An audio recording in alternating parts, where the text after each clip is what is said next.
Thank you, Mr. Chairman.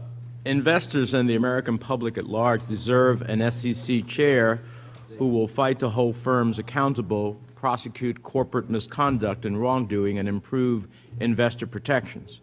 In my view, Mr. Clayton has not met that burden. The 2008 financial crisis proved that we need a cop on the beat, not a regulator asleep at the switch. There's simply far too much at stake, like hard-earned retirement savings and college funds, for us to give away the keys to the castle to one of Wall Street's most fervent of defenders. Mr. Clayton's singular focus, seemingly to the exclusion of everything else, on the registration and disclosure burden on companies raises significant concerns about his commitment to investor protection.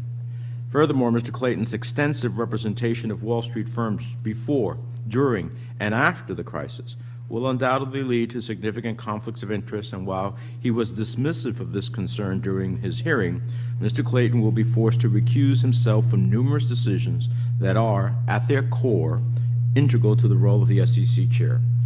Perhaps most concerning of all is Mr. Clayton failed to provide basic assurances to implement congressionally mandated rulemakings to improve investor protections and increase safeguards to protect Americans from the excesses of Wall Street greed. Given Mr. Clayton's inability and refusal to answer basic questions about such critical issues as the CEO to worker pay ratio rule, the disclosure of corporate political spending, ensuring retail investors receive advice that is in their best interests, and restoring authority to the SEC's enforcement division, I can't help but conclude that Mr. Clayton appears better suited to continue representing Wall Street than to working on behalf of the American people.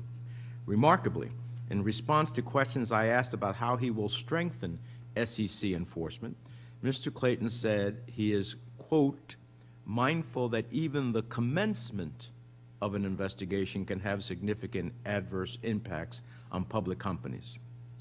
And this, to me, is in essence what defines this nominee's approach.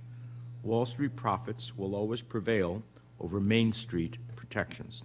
I'm seriously concerned that with Mr. Clayton at its helm, the SEC will bend rules for companies and ignore the needs of hardworking Americans.